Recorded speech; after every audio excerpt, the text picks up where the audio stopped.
राधानगरी तालुक्यातील कांबळवाडीचा सुपुत्र brand Kolhapur Swapnil कुसाळेनं Olympic पदक मिळवल्यानंतर काही क्षणातच आमदार सतेज पाटील आणि आमदार ऋतुराज पाटील यांनी 5 लाख रुपयांचं बक्षीस जाहीर करत स्वप्नीलचं अभिनंदन केलं होतं। आमदार ऋतुराज पाटील यांनी बक्षिसाचा धनादेश कुसाळे कुटुंबियांकडे सुपूर्द करत स्वप्नीलच्या भविष्यातील वाटचालीसाठी शुभेच्छा दिल्या। स्वप्नीलमधील अंगभूत क्रीडा गुणांना त्याच्या कुटुंबियांनी प्रोत्साहन दिलंच, पण ब्रँड कोल्हापूर ही संकल्पना राबवत कोल्हापूरचा नावलौकिक वाढवणारे हिरे शोधून त्यांना प्रोत्साहन देणारे आमदार सतेज पाटील यांनी सुद्धा ब्रँड कोल्हापूर म्हणून सन्मान करत स्वप्नीलला बळ दिलं होतं। स्वप्नीलनं या आणि अन्य माध्यमातून मिळालेल्या पाठबळासह स्वतःच्या मेहनतीनं ऑलिम्पिक पदकाला गवसणी घातली।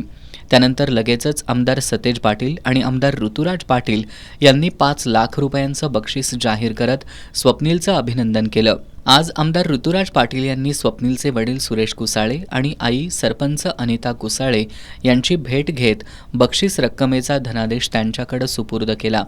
यावेळी त्यांनी स्वप्नीलच्या कांबळवाडी ते पॅरिसपर्यंतच्या संघर्षमय आणि यशस्वी प्रवासाबद्दल कुसाळे कुटुंबियांकडून जाणून घेतलं।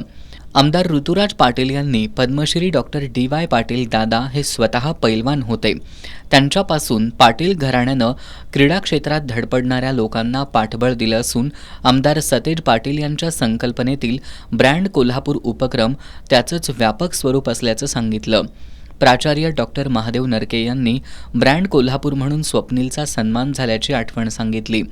यावेळी स्वप्नीलचे चुलते शिवाजी कुसाळे, भाऊ सूरज कुसाळे, मोहन धुंद्रे, पांडुरंग भांदिगरे, सतीश बर्गे, डॉक्टर सुभाष पाटील यांच्यासह स्वप्नीलचे कुटुंबीय, ग्रामपंचायत पदाधिकारी आणि ग्रामस्थ उपस्थित होते।